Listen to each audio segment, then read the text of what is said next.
Tita Jataka. Kisah ini disampaikan Guru Agung Buddha saat beliau berada di Jetavana.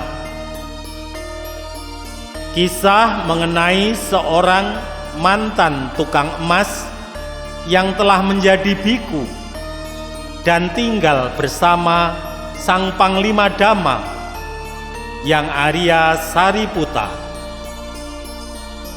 Hanya seorang Buddha yang memiliki pemahaman isi hati dan dapat membaca pikiran manusia. Oleh sebab itu, tanpa kekuatan itu, Sang Panglima Dhamma hanya dapat memahami sedikit isi hati dan pikiran dari teman satu ruangannya, memberikan objek perenungan terhadap noda pikiran kepadanya. Inilah alasan mengapa objek itu tidak begitu bermanfaat baginya. Menurut cerita yang disampaikan secara turun-temurun, ia dilahirkan selama 500 kali berturut-turut sebagai seorang tukang emas.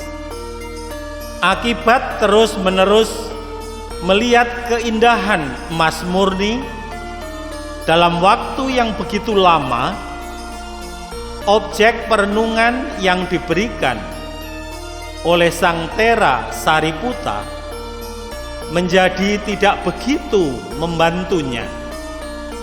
Ia menghabiskan waktu 4 bulan tanpa mendapatkan kemajuan apapun selain yang berhasil dicapainya saat permulaan latihan.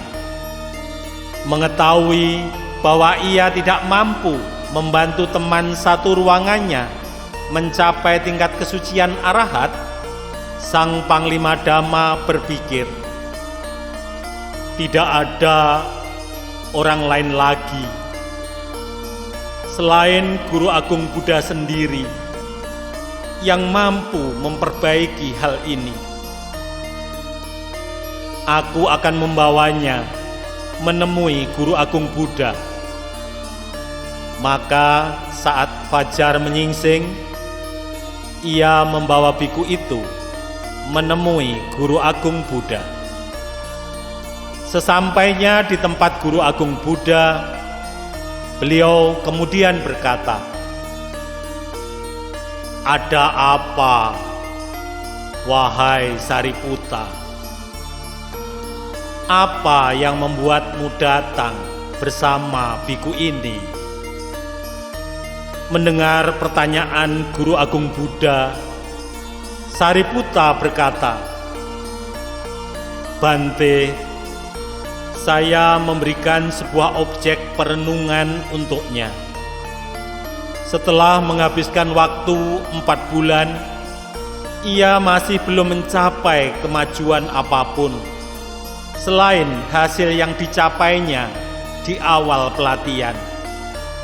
Saya membawanya menemui Yang Mulia karena berpikir tidak ada orang lain selain seorang Buddha yang dapat mengubah keadaan ini." Mendengar penjelasan dari Sariputta, Guru Agung Buddha kemudian berkata, "Sariputta, objek meditasi apa yang engkau berikan kepadanya?" Sariputta menjawab, "Objek perenungan terhadap noda pikiran, Bante." Guru Agung Buddha kemudian berkata, "Sariputta, engkau masih belum memiliki kemampuan untuk mengetahui isi hati dan pikiran seseorang. Engkau boleh pergi terlebih dahulu dan kembali di sore hari untuk menjemput teman satu ruanganmu ini." Setelah meminta Tera senior itu pergi Guru Agung Buddha memberikan jubah dalam dan jubah luar yang bagus kepadanya, membuat biku itu tetap berada di sisinya saat beliau pergi ke kota melakukan pindapata. Melihat beliau menerima berbagai macam makanan yang didanakan, saat kembali ke wihara, ia dikelilingi oleh para biku. Sementara Guru Agung Buddha beristirahat siang di ruangan yang wangi atau ganda kuti. Di sore harinya, Guru Agung Buddha bersama biku itu berjalan di sekitar wihara tersebut. Beliau menciptakan sebuah kolam dengan rumpun bunga teratai di dalamnya, di mana teratai itu terlihat sangat indah. Setelah menciptakan sebuah kolam dengan rumpun bunga teratai di dalamnya, Guru Agung Buddha berkata kepada biku itu, "Wahai biku, duduklah di sini dan tataplah bunga ini."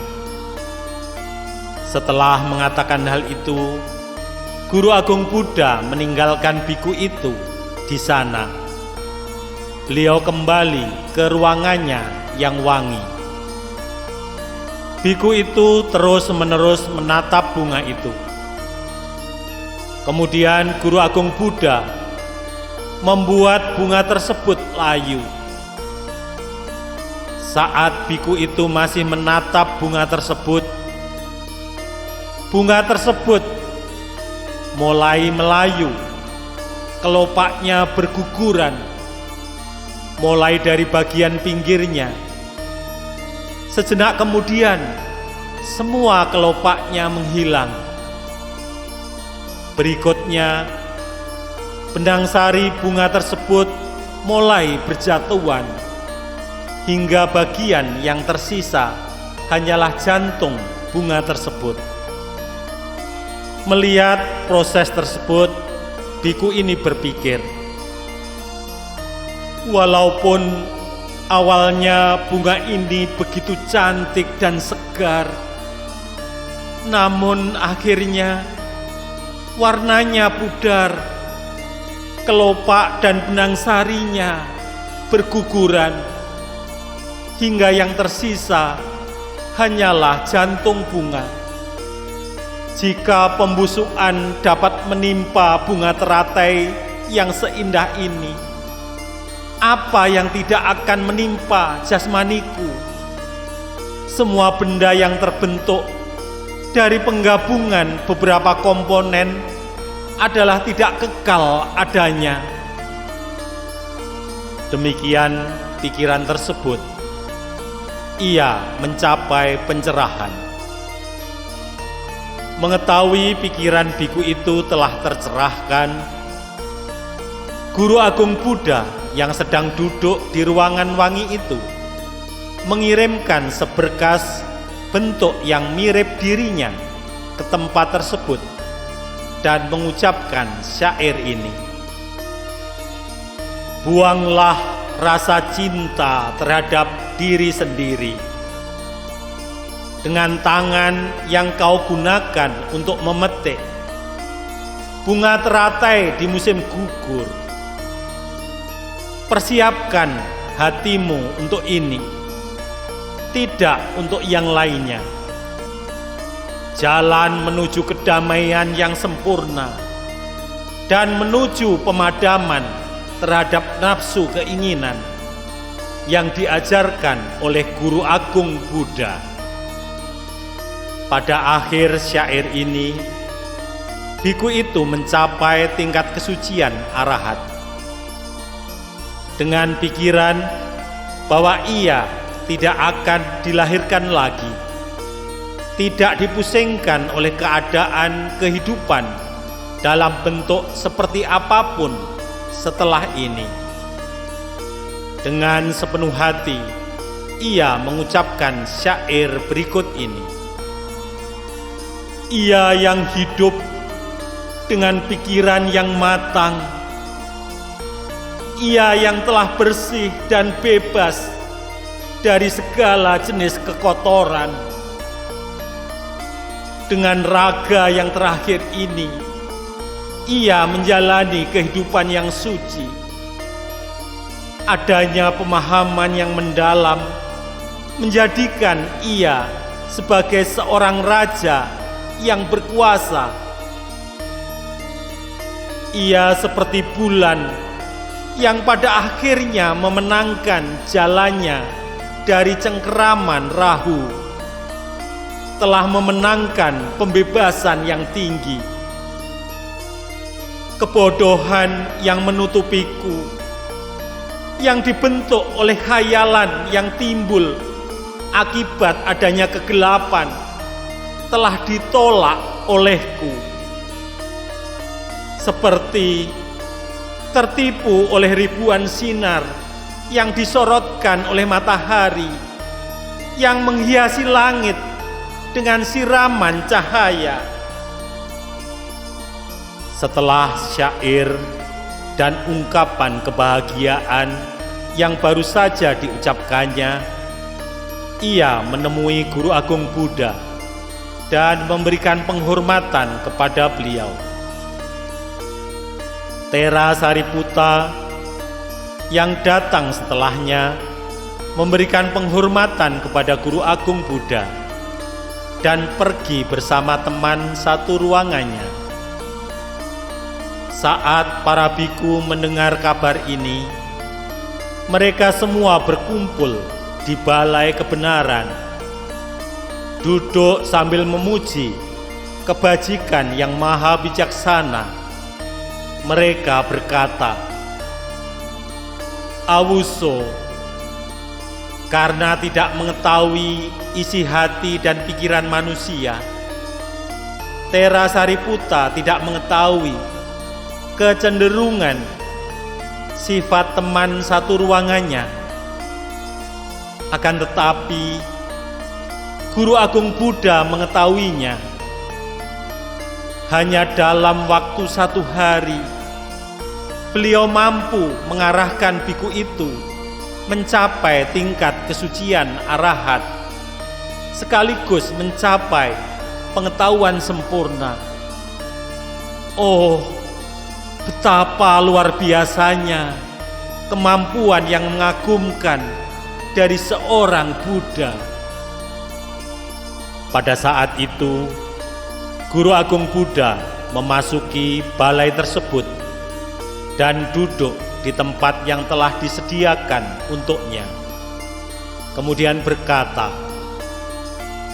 "Wahai para biku, apa topik pembicaraan pertemuan ini?"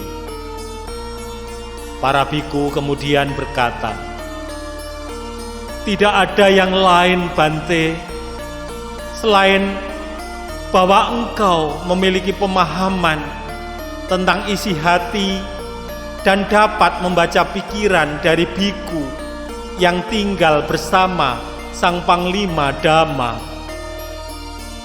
Mendengar apa yang disampaikan para biku, Guru Agung Buddha kemudian berkata, "Para biku, hal ini bukan sesuatu yang mengagumkan. Sebagai seorang Buddha, memang sudah seharusnya aku mengetahui kecenderungan sifat biku itu. Di kehidupan yang lampau, aku juga mengetahui hal itu dengan baik." Setelah mengucapkan kata-kata tersebut, Guru Agung Buddha kemudian menceritakan kisah kelahiran lampau ini. Sekali waktu, Brahmadatta memerintah di Benares.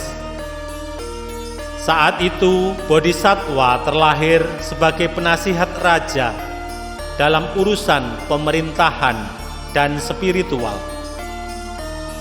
Suatu ketika, para penduduk memandikan seekor kuda liar di tempat pemandian kuda kerajaan. Saat tukang kuda membawa kuda kerajaan mandi di tempat pemandian tersebut, kuda itu merasa terhina sehingga ia menolak untuk mandi di tempat itu. Maka tukang kuda menghadap raja dan berkata, "Paduka, kuda kerajaan menolak untuk mandi." Raja meminta Bodhisattva menghadap dan berkata padanya, "Pergilah, wahai yang bijak, dan temukan penyebab mengapa hewan tersebut tidak mau masuk ke dalam air saat tukang kuda membawanya ke tempat pemandian." Mendengar perintah raja, Bodhisattva berkata, "Baik, Yang Mulia Paduka." Bodhisattva selanjutnya segera pergi ke sisi perairan itu. Setibanya di sana, ia memeriksa kuda tersebut, menemukan bahwa kuda itu tidak mempunyai luka di bagian manapun dari tubuhnya. Bodhisattva mencoba memprediksikan penyebabnya. Akhirnya, ia mengambil kesimpulan bahwa ada kuda lain yang telah mandi di tempat tersebut, sehingga kuda kerajaan merasa terhina dan dia tidak mau masuk ke dalam air. Kemudian Bodhisattva bertanya kepada tukang kuda itu, "Hewan apa yang telah mereka mandikan di sana sebelum ini?" Tukang kuda pun berkata, "Seekor kuda lain, tuanku, seekor hewan yang biasa-biasa saja." Bodhisattva kemudian berkata kepada dirinya sendiri, karena rasa cinta kepada dirinya sendiri, kuda itu merasa tersinggung sehingga tidak mau masuk ke dalam air. Hal yang harus dilakukan adalah memandikan dia di tempat lain. Selanjutnya Bodhisattva berkata kepada tukang kuda itu,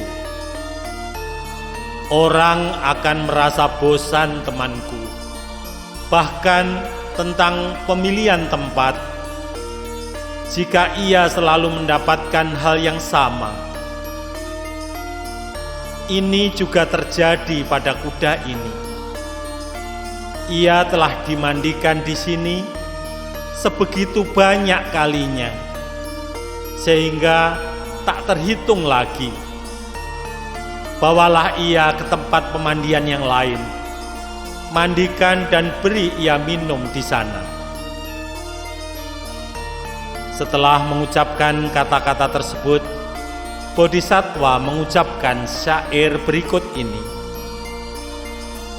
"Gantilah tempatnya olehmu dan biarkan kuda itu minum, kadang di sini, kadang di sana, dengan selalu mengganti tempatnya. Bahkan nasi susu dapat memuakkan bagi manusia pada akhirnya." Setelah mendengar perkataan Bodhisattva, tukang kuda membawa kuda itu ke tempat yang lain. Di sana ia minum dan mandi tanpa kesulitan. Saat tukang kuda memandikan kuda kerajaan tersebut, setelah memberinya minum, Bodhisattva kembali untuk menghadap raja. Sesampainya di tempat raja, raja berkata, "Sudahkah kudaku minum dan mandi, temanku?" Bodhisattva berkata, "Sudah, Paduka yang mulia." Raja kembali berkata, Mengapa ia menolak untuk melakukan hal itu sebelumnya? Bodhisattva berkata, "Karena alasan berikut ini." Kemudian Bodhisattva menceritakan keseluruhan kisah itu kepada raja. Mendengar penjelasan dari Bodhisattva, raja kembali berkata, "Orang ini benar-benar pintar. Ia bahkan bisa membaca pikiran seekor hewan." Raja kemudian memberikan penghargaan kepada Bodhisattva. Setelah meninggal, ia terlahir di alam bahagia sesuai dengan hasil perbuatannya. Demikian juga dengan Bodhisattva. Setelah meninggal, ia terlahir kembali di alam bahagia sesuai dengan hasil perbuatannya semasa hidup. Setelah uraian itu berakhir, Guru Agung Buddha mengulangi apa yang telah dikatakannya, bahwa kecenderungan biku itu di masa lampau sama seperti saat sekarang ini. Guru Agung Buddha mempertautkan dan menjelaskan tentang kelahiran itu dengan mengatakan, biku ini adalah kuda kerajaan itu. Ananda merupakan sang raja, dan menteri penasihat raja adalah Guru Agung Buddha sendiri.